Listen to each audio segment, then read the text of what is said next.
नमस्कार, मेरा नाम कुमार आदित्य हुआ। आज का जो सेशन है शिक्षा नीति 2020 लेकर मैं उपस्थित हुआ हूँ। और क्लास शुरू करने से पहले आप सभी लोग के लिए एक पंक्ति है। अगर मेहनत आदत बन जाए तो कामयाबी मुकद्दर बन जाती है। कहने का मतलब है हम लोग अगर मेहनत को आदत बना लें तो कामयाबी हम लोग का जो है मुकद्दर बन जाएगा। समझे? हम लोग बार बार अगर अभ्यास किसी चीज़ का करेंगे तो उसमें हम लोग निपुण हो जाएंगे, उसमें हम लोग महारत हासिल कर लेंगे, है ना। तो आइए हम लोग अब की बार सीटेट पार 2022 का जो लक्ष्य है उसे शुरू करते हैं। और ये मेरा टेलीग्राम का चैनल हुआ। यहाँ पे जितने भी क्लासेस पढ़ाए जा रहे हैं आपको निःशुल्क आप लोग टेलीग्राम पर ज्वाइन करिए। आप लोग वहाँ पर सारा PDF उपलब्ध करा दिया जाएगा।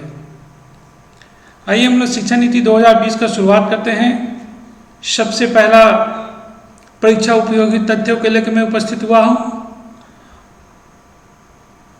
पहला बिंदु कहता है राष्ट्रीय शिक्षा नीति 2020 वर्ष 1968 और 1986 के बाद भारत स्वतंत्र भारत की यह तीसरी शिक्षा नीति होगी। द्वितीय बिंदु कहता है मानव संसाधन विकास मंत्रालय का नाम बदलकर शिक्षा मंत्रालय कर दिया गया है। रमेश पोखरियाल निशंक अब शिक्षा मंत्री कहलाएंगे। ये सेशन 2020 में थे। अभी वर्तमान में शिक्षा मंत्री श्री धर्मेंद्र प्रधान हैं, अभी 2022 के। नए शिक्षा नीति के तहत वर्तमान में सक्रिय 10+2 के शिक्षक मॉडल के स्थान पर 5+3+3+4 मॉडल लागू किया जाएगा। अगला बिंदु, अब स्कूल के पहले 5 साल की पढ़ाई को फाउंडेशन स्टेज मानी जाएगी, जिसमें प्री प्राइमरी स्कूल के 3 साल और पहली दूसरी कक्षा के 2 साल शामिल होंगे। अगले 3 साल का स्टेज कक्षा 3 साल से 5 साल तक की होगी। इसके बाद 3 साल मिडिल स्टेज यानी कक्षा 6 से 8 तक की होगी और अंतिम 4 साल स्टेज 9 से 12वीं तक की होगी। अब अगले बिंदु की ओर चलते हैं। अब 9वीं कक्षा से विषय चुनने की आज़ादी होगी। अगला बिंदु कहता है शिक्षण के माध्यम में 5वीं कक्षा तक मातृभाषा स्थानीय या क्षेत्रीय भाषा का इस्तेमाल किया जाएगा। छठा बिंदु कहता है 6वीं कक्षा के वोकेशनल कोर्स शुरू किए जाएंगे। नई शिक्षा नीति के तहत स्नातक पाठ्यक्रम के छात्र 3 या 4 वर्ष के स्नातक कार्यक्रम में कई स्तरों पर पाठ्यक्रम छोड़ सकेंगे। जैसे पहले वर्ष में कोर्स छोड़ने पर प्रमाण पत्र, दूसरे वर्ष में छोड़ने पर डिप्लोमा, तीसरे वर्ष के कोर्स को छोड़ने पर डिग्री एवं अंतिम अर्थात चौथे वर्ष के कोर्स को छोड़ने पर शोध के साथ स्नातक का प्रावधान है। नई शिक्षा नीति में MPhil के कोर्स को समाप्त कर दिया गया है। अब 4 साल का स्नातक डिग्री प्रोग्राम के बाद सीधे PhD कर सकते हैं। MPhil करने की जरूरत नहीं होगी। अगला बिंदु कहता है स्कूल से दूर रह रहे 2 करोड़ बच्चों को मुख्य धारा में लाया जाएगा। अगला बिंदु कहता है नई शिक्षा नीति में शिक्षा पर GDP 6% खर्च करने का लक्ष्य रखा गया है। जो वर्तमान में 4.43% है। नई शिक्षा नीति के तहत वर्ष 2030 तक स्कूल शिक्षा में 100% GER ग्रॉस इनरोलमेंट रेशियो के साथ माध्यमिक स्तर पर एजुकेशन फॉर ऑल लक्ष्य रखा गया है। उच्च कक्षा में GER वर्ष 2035 तक 50% करने का लक्ष्य रखा गया है। अगला बिंदु, उच्च शिक्षा में 3.5 करोड़ नई सीटें जोड़ी जाएंगी। अगला बिंदु कहता है छात्रों के प्रति मूल्यांकन के लिए मानक निर्धारक निकाय के रूप में प्रखर नामक एक नए राष्ट्रीय आकलन केंद्र की स्थापना की जाएगी। अगला बिंदु, नई शिक्षा नीति का लक्ष्य 2030 तक 3 से 18 आयु वर्ग के प्रत्येक बच्चे को गुणवत्तापूर्ण शिक्षा प्रदान करने का है। अगला बिंदु कहता है UGC, AICTC, NCTC को हटाकर higher education commission of India का निर्माण किया जाएगा। नई शिक्षा नीति लागू करने वाला भारत का प्रथम राज्य हिमाचल प्रदेश है। आइए अब हम लोग विषय वस्तु पर हम लोग आते हैं शिक्षा नीति के पर। भारत सरकार द्वारा 29 जुलाई 2020 को राष्ट्रीय शिक्षा नीति 2020 की मंजूरी प्रदान की गई। यह शिक्षा नीति 34 वर्ष पुरानी राष्ट्रीय शिक्षा नीति 1986 के प्रतिस्थापित करेगी। नई शिक्षा नीति का निर्माण जून 2017 में पूर्व इसरो के प्रमुख अंतरिक्ष वैज्ञानिक के कस्तूरीरंगन की अध्यक्षता में एक समिति का गठन किया गया था। इस समिति में मई 2019 को राष्ट्रीय शिक्षा नीति 2020 का मसौदा तैयार किया था। इस नीति की घोषणा के साथ ही मानव संसाधन मंत्रालय का नाम परिवर्तित कर शिक्षा मंत्रालय कर दिया गया है। भारत की पहली शिक्षा नीति 1968 में इंदिरा गांधी सरकार में आई थी, जिसका सुझाव कोठारी आयोग ने दिया था। दूसरी शिक्षा नीति 1986 में राजीव गांधी के प्रधानमंत्री काल में आई थी, जिसके तहत शिक्षा 10+2+3 के मॉडल को अपनाया गया था।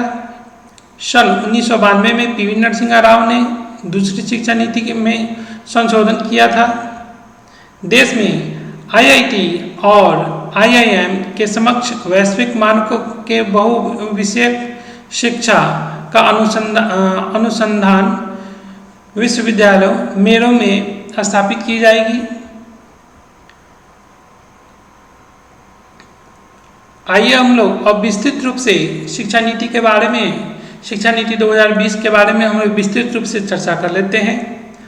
हाल ही में प्रधानमंत्री नरेंद्र मोदी द्वारा नई शिक्षा नीति लाई गई, जिसे सभी परामर्श से तैयार किया गया है। इसके लाने के साथ ही देश में शिक्षा का व्यापक चर्चा आरंभ हो गई है। शिक्षा को संबंध में गांधी जी का तात्पर्य बालक मनुष्य की शरीर, मन तथा आत्मा सर्वांगी एवं सर्वोत्कृष्ट विकास से है। इस प्रकार स्वामी विवेकानंद का कहना था कि मनुष्य अंतर्हित पूर्णता को अभिव्यक्त करना ही शिक्षा है। इन्हीं सब चर्चाओं के माध्यम हम देखेंगे कि 1986 की शिक्षा नीति में ऐसी क्या कमियां रह गई थी, जिन्हें दूर करने के लिए नई राष्ट्रीय शिक्षा नीति को लाने की आवश्यकता पड़ी। साथ ही क्या यह नई राष्ट्रीय शिक्षा नीति उन उद्देश्यों को पूरा करने में सक्षम होगी जिसका सपना महात्मा गांधी और स्वामी विवेकानंद ने देखा था। सबसे पहले शिक्षा क्या है, इस पर गौर करना आवश्यक है। शिक्षा का शाब्दिक अर्थ होता है सीखना एवं सिखाने की क्रिया, परंतु अगर इसके व्यापक अर्थ को देखा जाए तो शिक्षा किसी समाज में निरंतर चलने वाली सामाजिक प्रक्रिया है जिसका कोई उद्देश्य होता है और जिससे मनुष्य की आंतरिक शक्ति का विकास तथा व्यवहार को प्रकृष्ट किया जाता है।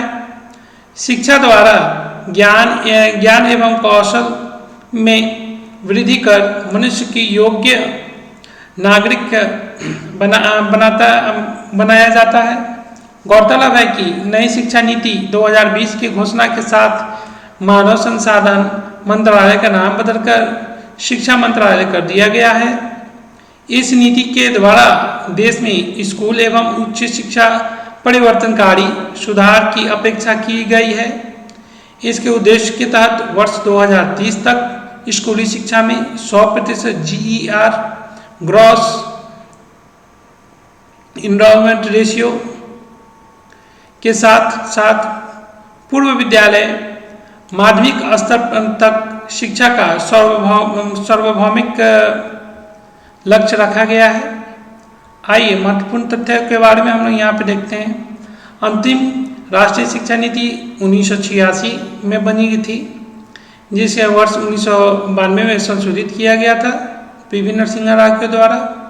वर्तमान नीति अंतरिक्ष वैज्ञानिक के कस्तूरी रंगन की अध्यक्षता वाली समिति के रिपोर्ट पर आधारित है। नई शिक्षा नीति 2020 के तहत 2030 तक सकल नामक अनुपात ग्रॉस इनरोलमेंट रेशियो के 100% लाने के लक्ष्य रखा गया है। नई शिक्षा नीति के अंतर्गत केंद्र और राज्य सरकार के सहयोग से शिक्षा के क्षेत्र पर GDP 6% हिस्से के सार्वजनिक व्यय का लक्ष्य रखा गया है।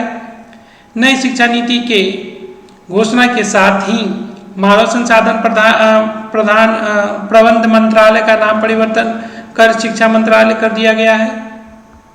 ये तो थी महत्वपूर्ण बिंदु है।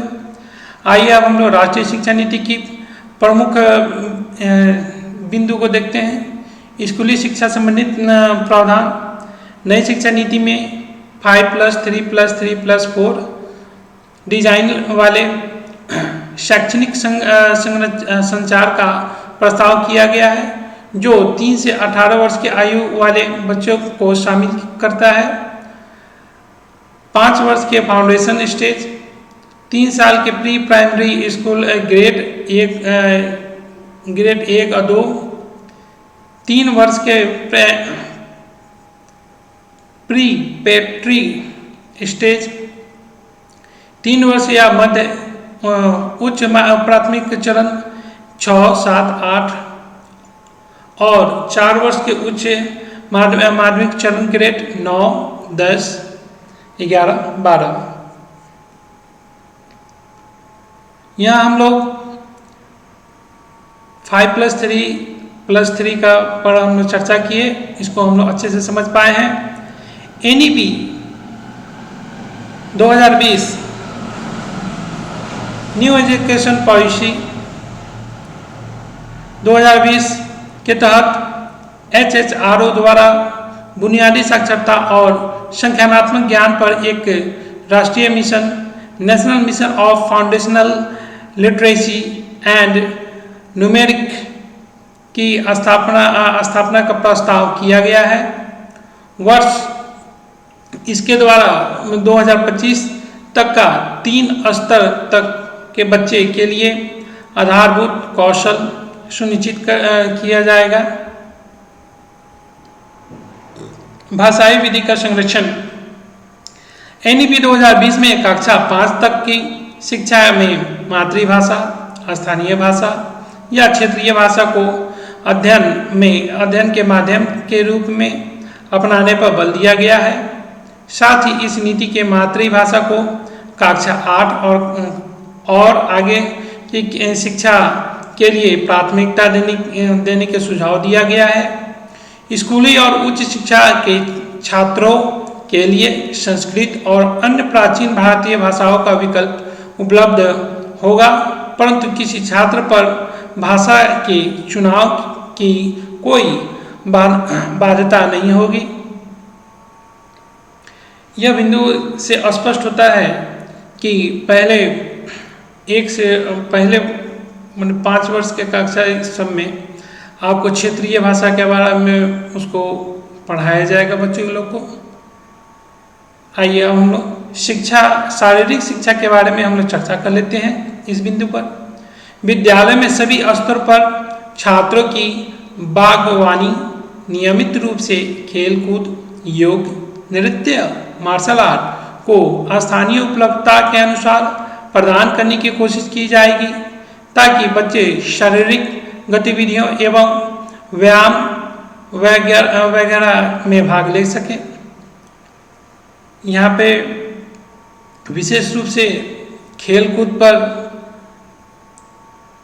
ध्यान दिया गया है शारीरिक शिक्षा में।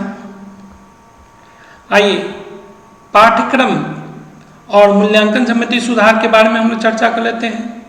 इस नीति में प्रस्तावित सुधार के अनुसार कला और विज्ञान, व्यावसायिक तथा शैक्षणिक विषयों एवं पाठ्यक्रम पर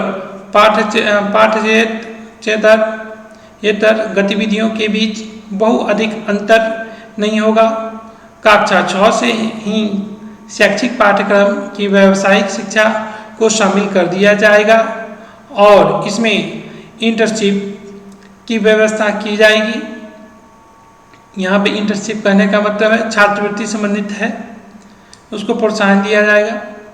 राष्ट्रीय शैक्षिक अनुसंधान और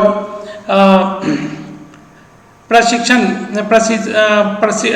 परिषद national council of education research and training NCERT द्वारा स्कूल शिक्षा के लिए राष्ट्रीय पाठ्यक्रम रूपरेखा national curriculum framework for school education तैयार की जाएगी। छात्रों को समग्र विकास के लिए लक्ष्य को ध्यान में रखते हुए कक्षा 10 और कक्षा 12वीं की परीक्षाओं में बदलाव किया जाएगा। इसमें भविष्य में सेमेस्टर या बहुविकल्पीय प्रश्न आदि जैसी सुविधा को शामिल किया जा सकता है। छात्रों की प्रगति के मूल्यांकन के लिए मानक निर्धारक निकाय के रूप में प्रखर नामक नए राष्ट्रीय आकलन केंद्र नेशनल असेसमेंट सेंटर की स्थापना की जाएगी। आइए हम लोग अगले बिंदु की ओर बढ़ते हैं। छात्रों की प्रगति मूल्यांकन तथा छात्रों को अपने भविष्य से जोड़े निर्णय लेने में सहायता प्रदान करने के लिए कृत्रिम बुद्धिमत्ता आर्टिफिशियल इंटेलिजेंस IA आधारित सॉफ्टवेयर का प्रयोग होगा। शिक्षण व्यवस्था में संबंधित सुधार। पहला बिंदु कहता है शिक्षकों की नियुक्ति में प्रभावी पारदर्शी प्रक्रिया का पालन तथा समय समय पर किए गए कार्य प्रदर्शन आकलन के आधार पर पदोन्नति। द्वितीय बिंदु कहता है राष्ट्रीय अध्यापक शिक्षा परिषद द्वारा 2022 तक शिक्षकों के लिए राष्ट्रीय व्यावसायिक मानक national professional standard for teachers NPST का विकास किया जाएगा। राष्ट्रीय अध्यापक शिक्षा परिषद द्वारा NCERT के परामर्श के आधार पर अध्यापक शिक्षा हेतु राष्ट्रीय पाठ्यचर्या रूपरेखा national curriculum framework for teacher education NCFTE का विकास किया जाएगा। वर्ष 1930 तक अध्यापक के लिए न्यूनतम डिग्री योग्यता 4 वर्ष एकीकृत B.Ed डिग्री का होना अनिवार्य किया जाएगा। आइए अब हम लोग उच्च शिक्षा संबंधित प्रावधान के बारे में हम लोग चर्चा कर लेते हैं। पहला बिंदु कहता है NEP 2020 के तहत उच्च शिक्षा संस्थान में सकल मानक अनुपात ग्रॉस इनरोलमेंट रेशियो को 26.3% वर्ष 2018 से बढ़ाकर 50% तक करने का लक्ष्य रखा गया है। इसके साथ ही देश के उच्च शिक्षण संस्थान में 3.5 करोड़ की नई सीटों को जोड़ा जाएगा। NEP 2020 के तहत स्नातक पाठ्यक्रम में मल्टीपल एंट्री एंड एग्जिट व्यवस्था को अपनाया गया है। इसके तहत 3 या 4 वर्ष के स्नातक कार्यक्रम में छात्र कई स्तरों पर पाठ्यक्रम छोड़ सकेंगे और उन्हें इससे अनुरूप डिग्री या प्रमाण पत्र प्रदान किया जाएगा। 1 वर्ष के बाद प्रमाण पत्र, 2 वर्ष के बाद एडवांस डिप्लोमा प्रमाण पत्र, 3 वर्ष के बाद स्नातक की डिग्री तथा 4 वर्ष के बाद शोध के साथ स्नातक। तृतीय बिंदु कहता है विभिन्न शिक्षण संस्थानों से प्राप्त अंक या क्रेडिट को डिजिटल रूप से सुरक्षित रखने के लिए एक एकेडमिक बैंक ऑफ क्रेडिट दिया जाएगा ताकि अलग अलग संस्थान में छात्रों के प्रदर्शन के आधार पर उन्हें डिग्री प्रदान की जा सके। नई शिक्षा नीति के तहत MPhil कार्यक्रम को समाप्त कर दिया गया है। आइए हम लोग अगले बिंदु की ओर बढ़ते हैं। भारतीय उच्च शिक्षा आयोग नई शिक्षा नीति में देश भर के उच्च शिक्षा संस्थान के लिए एक एकल नियामक अर्थात भारतीय उच्च शिक्षा परिषद higher education commission of India HECI की परिकल्पना की गई है, जिसमें विभिन्न भूमिका को पूरा करने हेतु कार्यक्षेत्र होंगे। भारतीय उच्च शिक्षा आयोग चिकित्सा एवं कानूनी शिक्षा को छोड़कर पूरे शिक्षा के क्षेत्र के लिए एक एकल निकाय सिंगल अम्ब्रेला बॉय के रूप में कार्य करेगा। आइए हम लोग HCI के कार्यों को प्रभावी निष्पादन हेतु 4 निकाय हैं। राष्ट्रीय उच्च शिक्षा नियामकीय परिषद national higher education regulatory council HERC यह शिक्षा सहित उच्च शिक्षा के क्षेत्र के लिए एक नियम का कार्य करेगा। सामान्य शिक्षा परिषद जनरल एजुकेशन काउंसिल GEC यह शिक्षा के कार्यक्रम के लिए अपेक्षा शिक्षा के परिणामों का ढांचा तैयार करेगा अर्थात उनके मानक निर्धारण कार्य करेगा। राष्ट्रीय प्रत्यायन परिषद नेशनल एक्रेडिटेशन काउंसिल यह संस्थान प्रत्याय का कार्य करेगा जो मुख्य रूप से बुनियादी मानदंडों, सार्वजनिक स्व प्रकटीकरण, सुशासन और परिणामों पर आधारित होगा। उच्च शिक्षा अनुदान परिषद higher education grants counselling HGFC यह निकाय कॉलेज एवं विश्वविद्यालय के लिए वित्तपोषण का कार्य करेगा। देखिए यहाँ जितने भी फुल फॉर्म दिया जा रहा है आप लोग इस सेशन को बढ़िया से पढ़ के जाइएगा। कम से कम इससे 5 से 10 क्वेश्चन आप लोग को रहेंगे ही रहेंगे। क्या है कि 2022-21 से ले लीजिए, 2022 का भी पेपर ले लीजिए, क्वेश्चन इससे बहुत ज़्यादा आ रहे हैं। ठीक है, इस पर 2022 के एग्ज़ाम में यह बहुत ही चौंकाने वाला प्रश्न हम लोग को यहाँ पर रखा गया था। तो आप लोग जितने भी छात्र लोग हैं इस सेशन को जम के भाग लीजिए। क्या है कि ये बहुत ही इम्पोर्टेंट चैप्टर है। यह अगर चैप्टर आप लोग को छूटा तो समझिए कि आपका रिजल्ट छूटा। इससे भी फॉर्मूला, इससे भी आपको जो भी है फुल फॉर्म है वो कम से कम पूरा ही कर लीजिएगा। इस सेशन को कम से कम आप 2-3 बार देखिएगा तो NEP 2020 आपका एक भी प्रश्न नहीं छूटेगा।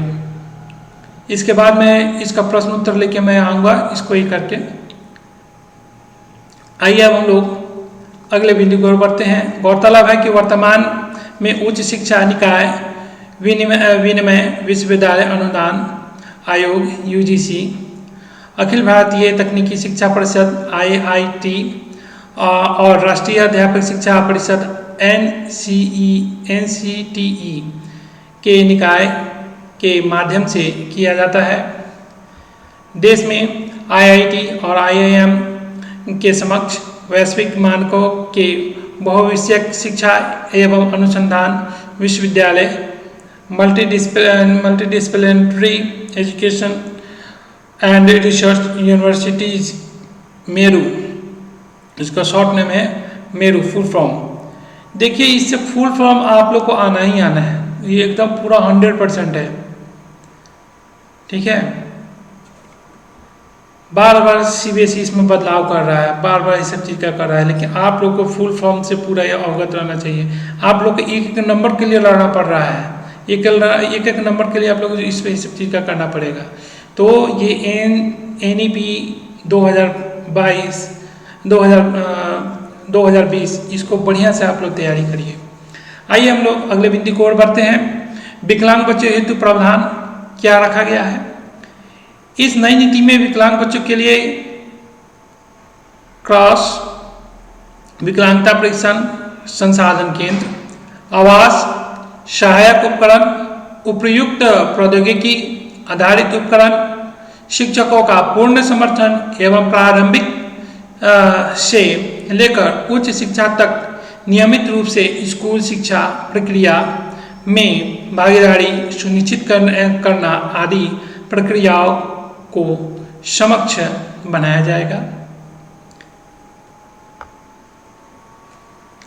डिजिटल शिक्षा संबंधित प्रावधान एक स्वायत्त निकाय के रूप में राष्ट्रीय शैक्षिक प्रौद्योगिकी मंच नेशनल एजुकेशन टेक्नोलॉजी फोरम का गठन किया जाएगा, जिसके द्वारा शिक्षा मूल्यांकन योजना एवं प्रशासन के अभिवृद्धि हेतु विचार का आदान प्रदान किया जा सकेगा।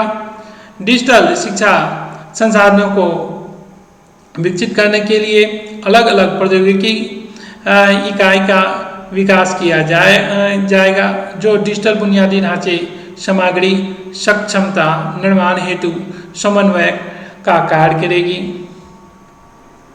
पारंपरिक ज्ञान संबंधित प्रावधान भारतीय ज्ञान प्रणाली जिनमें जनजातीय एवं स्वदेशी ज्ञान शामिल होंगे को पाठ्यक्रम में सटीक एवं वैज्ञानिक तरीके से शामिल किया जाएगा। विशेष बिंदु आकांक्षीय जिले एप्रिएशनल डिस्ट्रिक्ट जैसे क्षेत्र बड़ी संख्या में आर्थिक सामाजिक या जातिगत बाधाओं का सामना करने वाले छात्र पाए जाते हैं। उन्हें विशेष शैक्षिक क्षेत्र स्पेशल एजुकेशन जोन के में नामित किया जाएगा। देश में क्षमता निर्माण हेतु केंद्र सभी लड़कियों और ट्रांसजेंडर छात्रों को समान गुणवत्ता प्रदान करने की दिशा में ये जेंडर इंक्लूजन फंड की स्थापना करेगा। गौरतलब है कि 8 वर्ष की आयु के बच्चों के लिए प्रारंभिक बचपन देखभाल और शिक्षा हेतु राष्ट्रीय पाठ्यचर्या और शैक्षणिक ढांचा का निर्माण NCERT द्वारा किया जाएगा। वित्तीय सहायता SC, ST, OBC और अन्य सामाजिक और आर्थिक रूप से वंचित समूह से संबंधित मेधावी छात्रों को प्रोत्साहन के रूप में वित्तीय सहायता प्रदान की जाएगी। राष्ट्रीय शिक्षा नीति 1986, इस नीति का उद्देश्य असमानताओं को दूर करने विशेष रूप से भारतीय महिलाओं और अनुसूचित जनजातियों और अनुसूचित जाति समुदाय के लिए शैक्षिक अवसर की बराबरी करने पर विशेष जोर देना था। इस नीति के प्राथमिक स्कूल को बेहतर बनाने के लिए ऑपरेशन ब्लैक बोर्ड लॉन्च किया। इस नीति ने इंदिरा गांधी मुक्त विश्वविद्यालय का ओपन यूनिवर्सिटी प्रणाली का विस्तार किया। ग्रामीण स्तर में जमीनी स्तर पर आर्थिक और सामाजिक विकास को बढ़ावा देने के लिए महात्मा गांधी दर्शन का आधारित ग्रामीण विश्वविद्यालय मॉडल के निर्माण के लिए नीति का आह्वान किया गया है। देखिए ये सेशन इसका ये आपको 1986 से ऑपरेशन ब्लैक बोर्ड और उसके बाद ओपन यूनिवर्सिटी और ग्रामीण विश्वविद्यालय, ये सब ये आप लोग के महत्वपूर्ण बिंदु हैं। मैं कह रहा हूँ बार बार कि ये सेशन जो है आज का नेशनल एजुकेशन पॉलिसी 2020 बहुत ही इम्पोर्टेंट सेशन है आज का। पूर्ववर्ती शिक्षा नीति में परिवर्तन की आवश्यकता क्यों है? बदलते वैश्विक परिदृश्य में ज्ञान आधारित अर्थव्यवस्था की आवश्यकताओं की पूर्ति करने के लिए मौजूदा शिक्षा प्रणाली में परिवर्तन की आवश्यकता थी।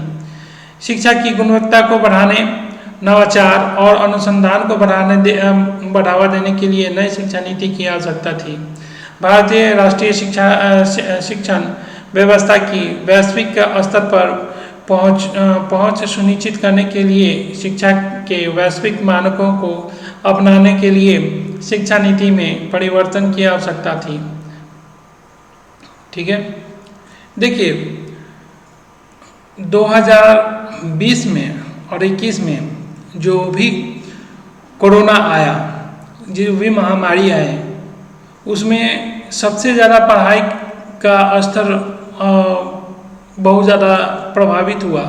उसके लिए गवर्नमेंट ने डिजिटलाइजेशन करके हमारे दूरदर्शन पर UGC में करके हर मैंने बच्चों को प्रोग्राम एक्टिविटी ये सब चीज़ का उपलब्ध कराया गया, जिससे कि पढ़ाई की शिक्षा उन लोग को छूटे नहीं। ये सब चीज़ करके कोरोना में तो बहुत लोग डिस्टर्ब हुए थे ये सब चीज़ करके। उसके बाद ही ये डिजिटलाइजेशन का मैंने इसका निर्णय लिया गया है। ठीक है, नई शिक्षा नीति से संबंधित चुनौतियाँ। अब इसके क्या क्या चुनौतियाँ हैं? राज्य का सहयोग। शिक्षा एवं समवर्ती विषय होने के कारण अधिकांश राज्यों में अपनी स्कूल बोर्ड हैं, इसलिए इस फैसले का वास्तविक कार्यान्वयन हेतु राज्य सरकार को सामने आना होगा। साथ ही शीर्ष नियंत्रण संगठन के तौर पर एक राष्ट्रीय उच्च स्तर शिक्षा नियामक परिषद को लाने संबंधित विचार का राज्यों द्वारा विरोध हो सकता है। ठीक है, अब देखिए जैसे कि अभी हरियाणा है, उसने साफ तौर पर कह दिया कि हम ये क्या कहते हैं उसको, सीटेट को हम वैल्यू अपना वो राज्य में नहीं देगा। क्या कि मैं खुद वहाँ पर क्या करा रहा है, HETC मैंने हरियाणा टीचर ट्रेनिंग करके वो अपना वहाँ पर करा रहे हैं, इसलिए वह वहाँ पे बोल रहा है कि सीटेट का हम लोग मान नहीं करेंगे। ठीक है, सबको ही अपना अपना राज्य का है। जैसे बिहार का अपना है स्टेट है, BTET है ना। तो इसी तरह है, तो यहाँ पे इसका यह सब चुनौतियाँ हैं, इसी के बारे में यहाँ पे सब चीज़ का चर्चा हो रहा है। महंगी शिक्षा। नई शिक्षा नीति में विदेश से विश्वविद्यालय में प्रवेश का मार्ग प्रशस्त किया गया है। विभिन्न शिक्षावादियों का मानना है कि विदेशी विश्वविद्यालय में प्रवेश से भारतीय शिक्षा व्यवस्था के महंगी होना की आशंका है। इसके फलस्वरूप निम्न वर्ग के छात्रों के लिए उच्च शिक्षा प्राप्त करना चुनौतीपूर्ण हो सकता है। शिक्षा का संस्कृतिकरण। दक्षिण भारतीय राज्यों का यह आरोप है कि त्रिभाषा सूत्री से सरकार शिक्षा का संस्कृतिकरण करने का प्रयास कर रही है। फंडिंग संबंधित जांच का अपर्याप्त होना। कुछ राज्य में अभी भी शुल्क संबंधित विनिमय मसौदा है, लेकिन ये नियमित प्रक्रिया असीमित दान के रूप में मुनाफाखोरी पर अंकुश लगाने में असमर्थ है। वित्त पोषण का सुनिश्चित होना इस बात पर निर्भर करेगा कि शिक्षा पर सार्वजनिक व्यय के रूप में जीडीपी प्रस्तावित 6% खर्च करने की इच्छा शक्ति कितना सशक्त है। मानव संसाधन का अभाव। वर्तमान में प्रारंभिक शिक्षा के क्षेत्र में कुशल शिक्षकों का अभाव है। ऐसे में राष्ट्रीय शिक्षा नीति 2020 के तहत प्रारंभिक शिक्षा हेतु नई व्यवस्था के क्रियान्वयन में व्यवहारिक समस्या भी है। आइए हम लोग निष्कर्ष पर पहुंचते हैं। केंद्रीय मंत्रिमंडल ने 21वीं सदी के भारत की जरूरतों को पूरा करने के लिए भारतीय शिक्षा प्रणाली बदलाव हेतु जिस नई राष्ट्रीय शिक्षा नीति 2020 की मंजूरी दी है, अगर इसका क्रियान्वयन सफल तरीके से होगा तो यह नई प्रणाली भारत को विश्व के अग्रणी देशों के समक्ष ले आएगी।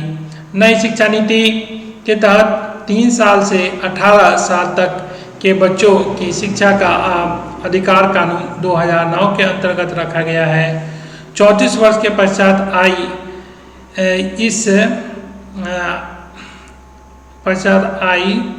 इस नई शिक्षा नीति का उद्देश्य भी सभी को उच्च शिक्षा प्रदान करना है, जिसका लक्ष्य 2025 के पूर्व प्राथमिक शिक्षा 3 वर्ष से बच्चे के 6 वर्ष की आयु सीमा है और सार्वभौमिक बनाना है।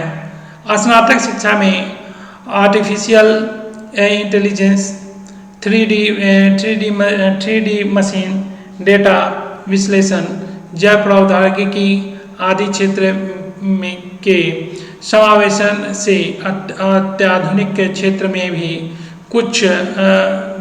कुशल परिवेश तैयार होंगे और युवाओं की रोजगार क्षमता में वृद्धि होगी। तो ये तो था आपका शिक्षा नीति 2020। बहुत ही इम्पोर्टेंट सेशन है। आप लोग इस सेशन को बार बार देखिए, क्या है कि इससे आपको कम से कम 5 से 10 प्रश्न तो आप लोग का आएगा ही आएगा, एकदम श्योर है। हर बार क्वेश्चन पूछ रहा है, हर बार इन सब चीज़ का ही हो रहा है इसमें, ठीक है। और मैं हर बार बोलता हूँ, सीटेट को अगर पास करना है शब्दों का पकड़िए और सीटेट आपका वहाँ पे आपका रिजल्ट हो जाएगा। क्वेश्चन नहीं समझ भी आए तब भी आप देखिए, उसको बार बार देखिए, समय कम रहता है।